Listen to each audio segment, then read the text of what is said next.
임플란트를 식립한 치아 사이가 제대로 관리가 되지 않으면 바로 이 발생할 수 있습니다. 안녕하세요. 여러분의 치아가 건강해지는 그날까지 치과의사 정주영입니다. 여러분, 임플란트 식립 후에 가장 중요한 것은 무엇일까요? 네, 바로 다들 잘 아시다시피 꼼꼼한 관리가 굉장히 중요합니다. 임플란트는 식립 후에 끝나는 것이 아니라 이 사후 관리가 정말로 중요한 부분이라고 할 수 있는데요. 그렇다면 이 임플란트 후에 제대로 관리를 하지 않는다면 어떻게 될까요? 관리를 소홀히 하여 생기는 대표적인 부작용으로는 바로 임플란트 주위염이 있습니다. 혹시 이 임플란트 주위염 들어보신 적이 있으실까요? 이 임플란트 주위염이란 말 그대로 임플란트 보철물 주변 잇몸과 잇몸뼈에 염증이 발생하는 것을 말합니다. 바로 오늘은 이 임플란트 부작용 중 하나인 이 임플란트 주위염에 대해서 다뤄볼 예정인데요. 이 임플란트 주위염이 생기는 원인과 증상 그리고 예방까지 알아보도록 하겠습니다. 가장 먼저 이 임플란트 주위염이 생기는 원인이 무엇일까요?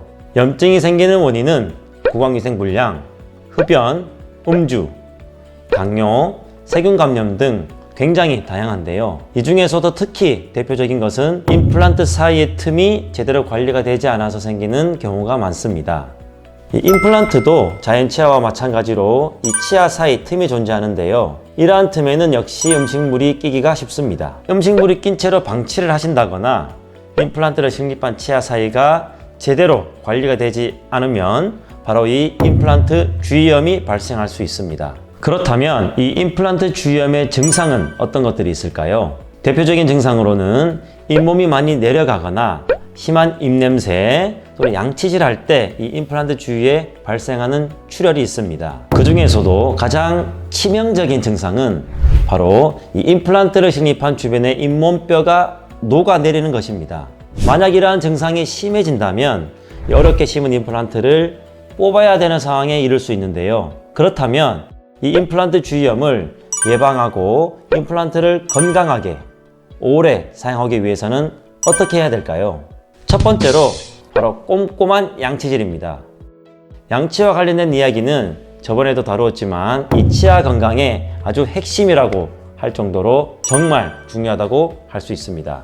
두 번째, 치간 칫솔, 치실을 통해 임플란트 주변을 관리하는 것입니다. 치아가 빠지게 되면 이 잇몸뼈가 어느 정도 낮아질 수 있는데 때문에 이 임플란트 보철물 사이 공간이 더 넓게 생길 수가 있습니다. 그렇게 되면 음식물이 그 사이에 더 잘 낄 수 있겠죠. 양치질만으로 제거되지 않는 이런 음식물들은 치간 칫솔이나 치실 등을 이용해서 잘 제거를 해줌으로써 염증을 예방하는 것이 매우 중요하겠습니다. 마지막으로 적어도 1년에 한 번 이상은 주기적으로 이 치과 검진과 스케일링을 받는 것입니다.